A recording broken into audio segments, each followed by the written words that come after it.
प्रिय छात्रों, आप सभी का हार्दिक स्वागत है।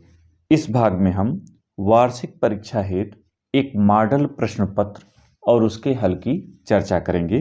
मुझे उम्मीद है कि इसकी सहायता से आप वार्षिक परीक्षा में बेहतर अंक हासिल कर सकेंगे। तो आइए प्रारंभ करें। आपको प्रायः वार्षिक परीक्षा में 2.5 घंटे का समय मिलेगा। 70 अंक का ये प्रश्न पत्र है जो 2 खंडों में बटा हुआ है, खंड अ और खंड ब। खंड अ में 20 बहुविकल्पी प्रश्न होंगे जिनके सही उत्तर को आपको OMR शीट पर रंग कर उत्तर देना होगा, जबकि खंड ब में वर्णनात्मक प्रश्न होंगे जिनका उत्तर आपको दी गई उत्तर पुस्तिका पर लिखना होगा। अ में 20 अंक के 20 बहुविकल्पी प्रश्न होंगे और ब में 50 अंक के कुल 10 वर्णनात्मक प्रश्न होंगे।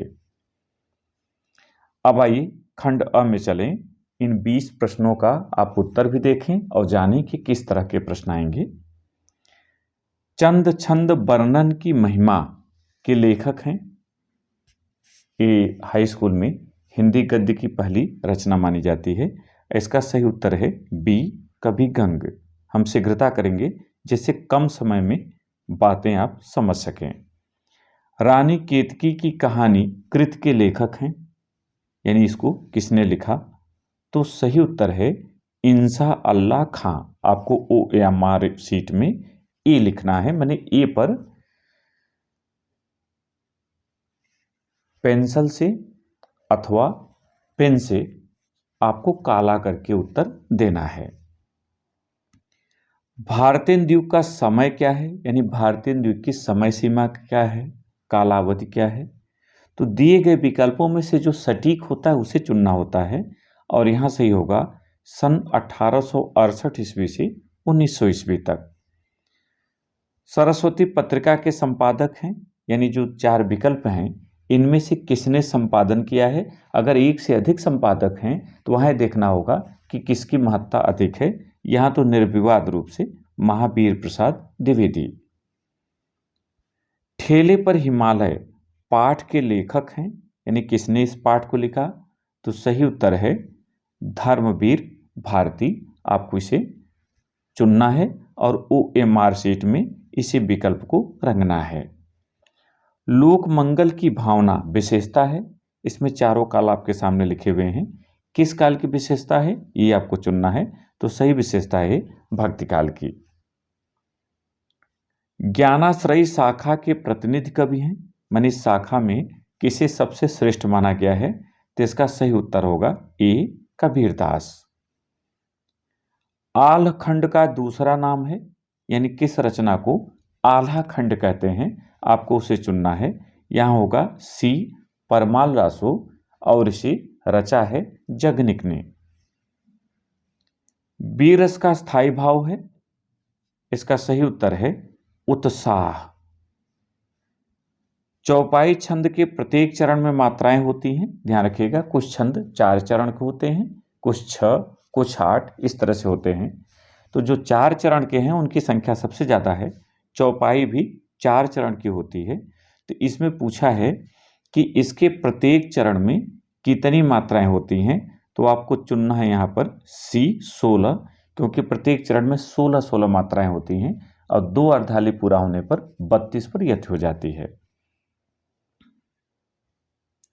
रघुपति राघव राजा राम पंक्ति में अलंकार है, तो यहां पर अनुप्रास अलंकार, क्योंकि इसमें र वर्ण की क्रम से आवृत्ति हुई है।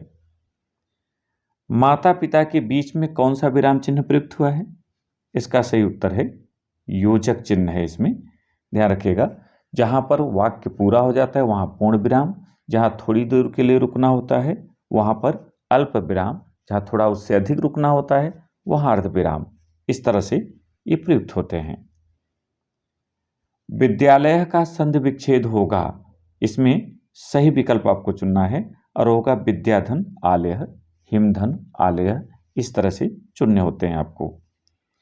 रमाधन ईसह का संधि शब्द होगा, यानी जो विच्छेद है इसे जोड़ देंगे तो कौन सा संधि शब्द बनेगा? तो इसका सही उत्तर है रमेश। ध्यान दीजिएगा, यहाँ विसर्ग नहीं है विसर्ग इसमें है, इसलिए सही होगा रमेशः। आजन्म का समास विग्रह होगा, यहां पर सही उत्तर है सी आधन जन्म। ध्यान रखिएगा कि जिस समास के पूर्व में उपसर्ग जुड़ा होता है, जैसे यहां आ उपसर्ग जुड़ा हुआ है तो अव्ययी भाव कहलाता है। प्रायः यहाँ ये अव्यय होता है, लेकिन कभी कभी अव्यय नहीं होता तब भी अव्ययी भाव हो जाता है, जैसे बैलगाड़ी। अव्यय न होने पर भी ये हो गया है, कुछ अपवाद होते हैं, लेकिन मुख्य रूप से पूर्व में उपसर्ग जुड़ा हो तो अव्ययी भाव है। रामेण रूप है राम का, इसका सही उत्तर है तृतीया एक वचन। गम धात लट लकार उत्तम पुरुष एक वचन में रूप होगा, इसका सही उत्तर है गच्छामि।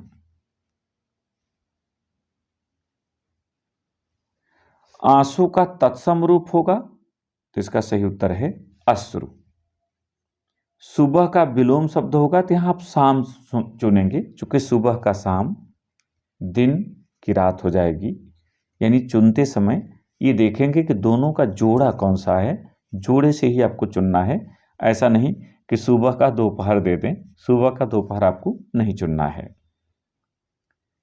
निम्नलिखित में से रात का पर्यायवाची शब्द है तो इसमें से एक पर्यायवाची होगा, शेष नहीं होंगे। जैसे प्रातःकाल रात का पर्यायवाची नहीं है, प्रसून माने पुष्प होता है भी नहीं है, दोपहर भी नहीं है, तो यहाँ सही उत्तर होगा रजनी। इस तरह से आपके 20 बहुविकल्पीय प्रश्न थे।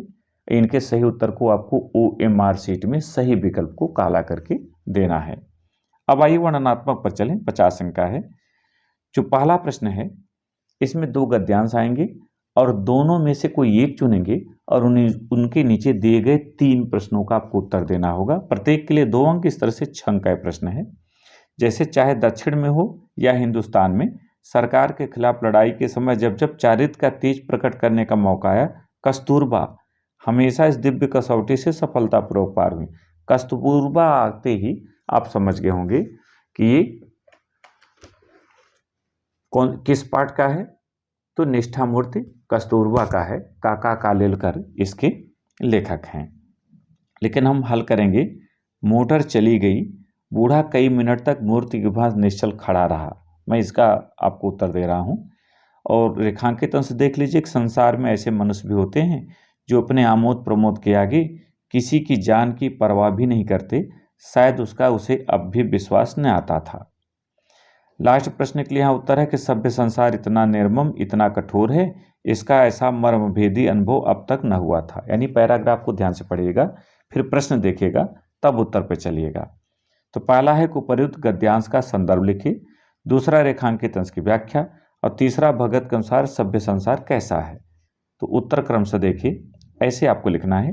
प्रश्नोत्तर संख्या 1 डालिए, फिर संकेत पहला जो पैराग्राफ ले रहे हैं उसका पहला शब्द मोटर डॉट डॉट आखिरी हुआ था। फिर संदर्भ प्रस्तुत सारगर्भित गद्यांश हमारी पाठ्य पुस्तक हिंदी के गद्य खंड के अंतर्गत मंत्र पाठ से लिया गया है। इसके लेखक प्रसिद्ध उपन्यासकार एवं कहानीकार प्रेमचंद जी हैं।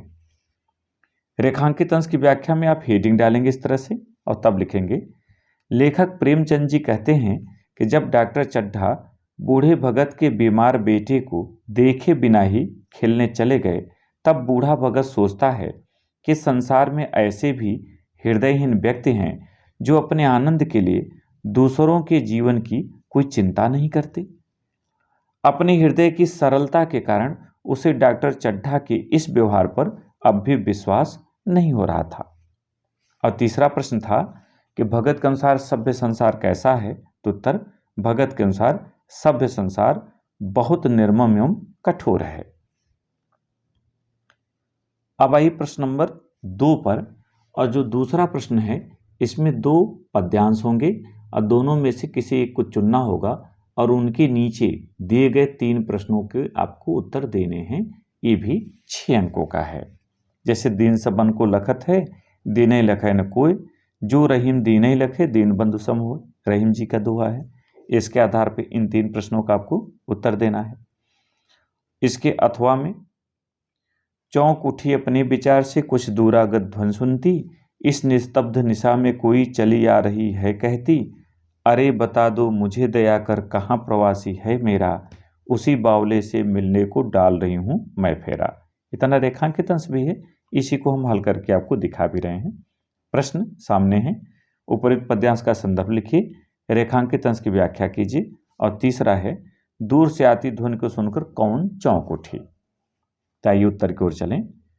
प्रश्नोत्तर संख्या 2 आप डालिए, फिर संकेत चौंक उठी हम दूसरा ले रहे हैं, डॉट डॉट मैं फेरा, ऐसा आपको लिखना है।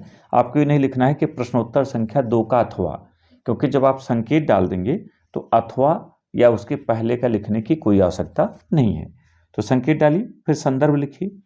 प्रस्तुत काव्य पंक्तियां हमारी पाठ्य पुस्तक हिंदी के काव्यखंड के अंतर्गत पुनर्मिलन शीर्षक कविता से अवतरित हैं।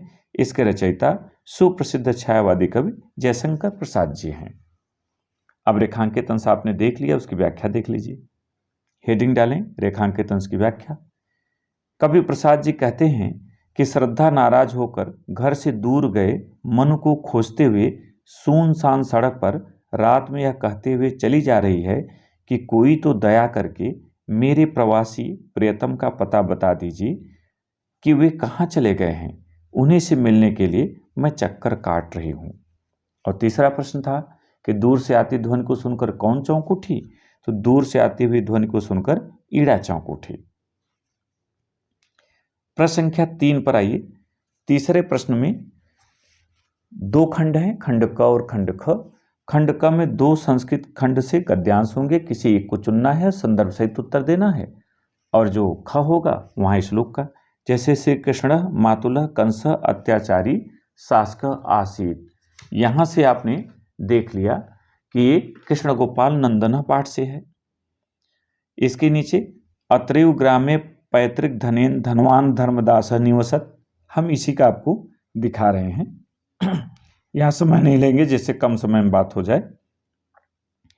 तो प्रश्नोत्तर संख्या 3 का ऐसे आप डाल दें, फिर संकेत अत्रैव से लेकर जातम तक। संदर्भ प्रस्तुत संस्कृत गद्यांश हमारी पाठ्य पुस्तक हिंदी के संस्कृत खंड के अंतर्गत सिद्धि मंत्र पाठ से लिया गया है, या अवतरित भी है, लिख सकते हैं आपके अवतरित है, लेकिन ज्यादातर गद्य में लिया गया लिखते हैं और श्लोक में अवतरित है। फिर हिंदी अनुवाद। हेडिंग डालें, फिर लिखें, इसी गांव में पूर्वजों से प्राप्त धन से धनवान बना हुआ धर्मदास रहता है। उसका सारा कार्य सेवक करते हैं। सेवकों की उपेक्षा से उसके पशु कमजोर हो गए हैं और खेतों में बीज मात्र को भी अनाज उत्पन्न नहीं होता है। धीरे धीरे उसका संपूर्ण पैतृक धन समाप्त हो गया। उसका संपूर्ण जीवन अभाव से ग्रस्त हो गया। खंड ख की बात करें तो निम्नलिखित संस्कृत पद्यांशों में से किसी एक का संदर्भ सहित हिंदी में अनुवाद कीजिए। 4 अंक का ये है और 4 अंक का आपका गद्यांश था। अक्रोधिन जयत क्रोधम साधुना असाधुम साधुना जयत। और दूसरा है इक्ष्वाक वंश प्रभो रामो नाम जनई श्रुत। हम इसी का आपको उत्तर भी दिखा रहे हैं। ये चीजें आप तैयार कर लें, दोनों पार्ट में से एक एक आपको मिल जाएगा परीक्षा में। तो प्रश्नोत्तर संख्या 3 ख संकेत इक्ष्वाक वंश प्रभव डॉट डॉट वसी। फिर संदर्भ प्रस्तुत श्लोक हमारी पाठ्य पुस्तक हिंदी के संस्कृत खंड के अंतर्गत पुरुषोत्तम राम पाठ से अवतरित है। फिर हेडिंग डालें, हिंदी अनुवाद, तब लिखें, इक्ष्वाक वंश में उत्पन्न श्री राम का नाम लोगों द्वारा सुना गया है। वे आत्मा को वश में रखने वाले महाबलशाली, कांतिमान, धैर्यवान और जितेंद्रिय हैं। चौथा जो प्रश्न है वो एकांकी खंड से है, 4 एकांकियां हैं। प्राय ये दोनों में से कोई न कोई एक एकांकी मिल जाती है, जैसे लक्ष्मी का स्वागत एकांकी का सारांश लिखिए, अथवा दीपदान एकांकी के आधार पर प्रमुख पात्र का चरित्र चित्रण कीजिए। और यहाँ प्रमुख पात्र पन्नाधाय है, तो दीपदान और लक्ष्मी का स्वागत अगर ये 2 आप तैयार कर लेते हैं तो बड़े आराम से दोनों के सारांश और दोनों के प्रमुख पात्र का चरित्र चित्रण तो लिख सकते हैं। लिखने का तरीका कुछ इस तरह से है। प्रश्नोत्तर संख्या 4, हेडिंग डाल दिया लक्ष्मी का स्वागत एकांकी का सारांश। फिर आप लिखते चले गए।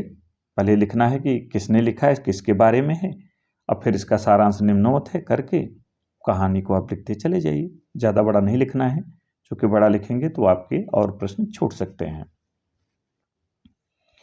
प्रश्न संख्या 5 दो खंडों में बटा है, खंड क और खंड ख। क में किसी एक लेखक का आपको जीवन परिचय और उनकी किसी एक या दो रचना को लिखने के लिए कहा जाएगा, और ख में कवि का, जैसे प्रेमचंद, रविन्द्रनाथ टैगोर, आचार्य हजारी प्रसाद द्विवेदी। 4 अंक का प्रश्न है। तो एक हम आपको दिखा रहे हैं यहाँ प्रेमचंद। प्रश्नोत्तर संख्या 5 क प्रेमचंद। अब जीवन परिचय हेडिंग डाल करके जीवन परिचय लिख दीजिए, उनकी कुछ मुख्य बातों को हाईलाइट कर दीजिए। फिर रचनाएं, चूंकि एक पूछा है तो प्रेमचंद का रचना संसार अत्यंत विस्तृत है। उनकी एक प्रमुख रचना है गोदान उपन्यास। बस इतना, 2 पूछा है तो 2 लिख दीजिए, गोदान का बंद कर दीजिए। खंड ख में किसी एक कवि को चुनना है आपको, उनका जीवन परिचय लिखना है और किन्हीं 2 रचनाओं का उल्लेख करना है, जैसे जयशंकर प्रसाद, मैथिली शरण गुप्त, सूर्यकांत त्रिपाठी निराला। 4 अंक है, 3 विकल्प होते हैं। तो इस तरह से आप लिखिए प्रश्नोत्तर संख्या 5 ख जयशंकर प्रसाद, फिर जीवन परिचय हेडिंग डालिए, इनका जीवन परिचय लिख दीजिए। इसके बाद रचना इस तरह से करिए। प्रसाद जी की अक्षय कीर्ति का आधार उनका कामायनी महाकाव्य है। उनके अन्य रचनाओं में आंसू, लहर, झरना आदि हैं। यानी 2-3 लिख करके याद कर दिया। इस तरह से उत्तर आपको लिखना है। छठा प्रश्न श्लोक से संबंधित है, तो कम से कम 3 श्लोक याद करिए ताकि 2 परीक्षा में आ जाए तो तीसरा बच जाए।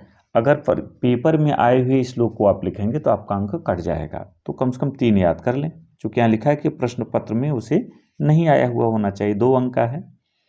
तो इस तरह से प्रश्नोत्तर संख्या 6 अस्तो मां सद्गमय, तमसो मां ज्योतिर्गमय, मृत्योर मां अमृतम गमय। इस तरह से आप लिख दें। 7वां प्रश्न संस्कृत खंड से कोई 4 या 3 प्रश्न दिए जाएंगे और उनका संस्कृत में ही आपको उत्तर लिखना होगा, जैसे मनुष्याणाम भूषणम किमस्त, सर्वेषां जनानां प्रियः कः भवेत्। इस तरह से देखिए 4 प्रश्न आपके सामने हैं। रामदास कुत्र निवसत, राम कस्मिन् वंशे उत्पन्न आसीत्। तो उत्तर लिखने का ही तरीका है। प्रश्नोत्तर संख्या 7 पहला लिया हमने, दूसरा लिया, आप पहला तीसरा, दूसरा चौथा, पहला चौथा, पहला तीसरा कोई भी कर सकते हैं। तो मनुष्याणाम भूषणम विनयः अस्ति, सर्वेषां जनानां प्रियः विनयशीलः जनः भवति। 8वें प्रश्न में मुहावरे और लोकोक्तियां आएंगी, किसी एक को चुनना है, उनका अर्थ लिखना है और वाक्य में प्रयोग करना है। 2 अंक का है, जैसे 9 2 11 होना, ना को चने चबाना, एक पंथ 2 काज, नाच न जाने आंगन टेढ़ा आदि। तो देखिए एक का हम उत्तर आपको दिखा रहे हैं। प्रश्नोत्तर संख्या 8 मुहावरा 9 2 11 होना, अर्थ भाग जाना, वाक्य प्रयोग पुलिस को देखते ही चोर 9 2 11 हो गए। इस तरह से हेडिंग डाल के आप लिखेंगे तो अच्छा रहेगा, पूरे अंक आपको मिलेंगे। 9वां प्रश्न दिए गए हिंदी वाक्यों का संस्कृत में अनुवाद करना है। 2 वाक्य आपको चुनने हैं, जैसे राम पुस्तक पढ़ता है, वह पैर से लंगड़ा है, हमें बड़ों का सम्मान करना चाहिए, विनय मनुष्यों का आभूषण है आदि। प्रश्नोत्तर संख्या 9 डाल करके आपको उत्तर डायरेक्ट लिख देना है। आपको हिंदी वाक्य लिख के फिर अनुवाद करने का आवश्यकता नहीं है। सीधे रामः पुस्तकम पठत सह पादेन खंज अस्ति, इस तरह से। और 10वां और अंतिम प्रश्न प्रार्थना पत्र के लिए है। यहाँ 1 सप्ताह के अवकाश के लिए प्रार्थना पत्र है, यहाँ शुल्क मुक्ति हेतु प्रार्थना पत्र है। तो हम अवकाश के लिए आपको यहाँ दिखा रहे हैं। प्रश्नोत्तर संख्या 10 सेवा में श्रीमान प्रधानाचार्य जी, गोपाल विद्यालय इंटर कॉलेज, कुरान प्रयागराज। ध्यान रखिएगा पद नाम में श्रीमान लगाना या जी लगाना आवश्यक नहीं है, बल्कि लिखा जाता है सेवा में प्रधानाचार्य। किंतु छात्र गुरु को सम्मान देते हैं, इसलिए उनमें ऐसा लिखा जाता है, परंपरा है कि श्रीमान और जी का भी इस्तेमाल करें, जिससे एक श्रद्धा वहाँ प्रकट हो। बाकी सामान्य रूप से प्रधानाचार्य या किसी पद नाम में जी लगाने या श्रीमान लगाने की कोई आवश्यकता नहीं है। आप सम्मान दे रहे हैं इसलिए आप जरूर लगाएं, तो सेवा में श्रीमान कर दें। फिर महोदय करके आप लिखते चले जाएं कि आपको स्वास्थ्य ठीक नहीं है, अवकाश की आवश्यकता है, अवकाश देने की कृपा करें, 1 सप्ताह का अवकाश लीजिए, इस तरह से। तो मुझे ये सारी चीज़ें आप तैयार कर चुके हैं, इसलिए इसमें समय लेना ठीक नहीं है, वीडियो बड़ा हो जाएगा। तो मुझे उम्मीद है कि आपने प्रश्न पत्र को अच्छी तरह समझ लिया होगा और परीक्षा में आप बेहतर प्रदर्शन करेंगे, आपको अच्छे अंक मिले। हमारी शुभकामनाएं आपके साथ हैं। बहुत बहुत धन्यवाद।